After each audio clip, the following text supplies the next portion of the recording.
let me back up here. Let me find this. The fire will come from the midst of thee. Have you ever thought about the lake of fire that he's about to be cast in? Where's the fire coming from?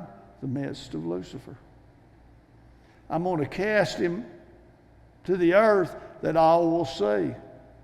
If you read end time prophecy, you will find that there is actually going to be, I call an opening, like a big giant well, that all the saints that are in eternity can walk over. I think it's the 60th chapter of Isaiah. You can find this and look down and see into the lake of fire. See, everybody on earth today is heavenly minded. They don't understand that all of this is actually, except for just those 7 years in heaven, is going to take place here on this earth. And we're all going to see it. We're going to be with Jesus when the battle of what we call the Battle of Armageddon takes place. We're going to be with him. We're going to see it. And contrary to the so-called prophets that are out there today that's talking about angels cutting demons up with swords and stuff, that ain't going to happen.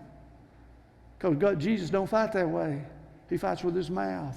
I don't know what he's going to say, but whatever he's going to say standing in that valley, all of a sudden all the armies of the world are going to explode, and the blood, that valley is 167 miles wide. I need to learn the two cities that that's on each end of it, but 167 miles long. I don't know how wide it is, but the blood in it will be 5.5 feet deep or to the bridle of horses.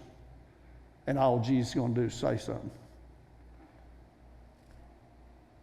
Well, I don't know if that's scripture. The archangel, when dealing with Lucifer or Satan over the body of Moses, all he did was stand there, turn around and say, "The Lord rebukes you." You know, all this, we're in a battle, we're going to fight a fight and everything.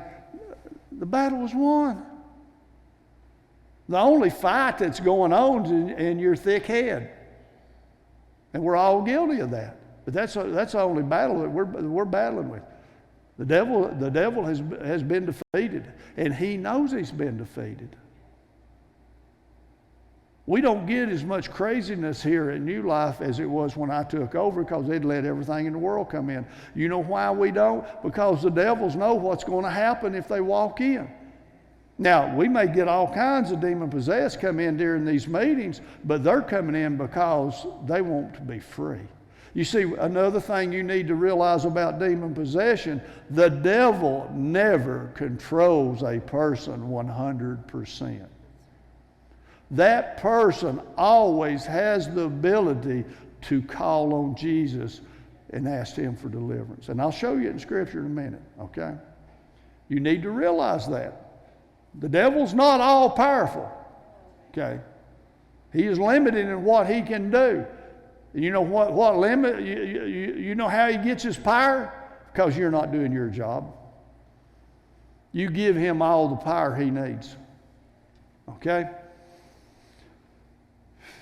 So I've got through the I wills. Now I'm going to pick back up and read a couple other things. Thou hast defiled thy sanctuary by the multitudes of thy iniquities, by the iniquity of the trafficker. You see, all of this is paralleling the story. Now, I'm not going to finish that up, but then I'm going to read Isaiah 14:12 again, because there's something in there that when I read thy wills, I didn't cover.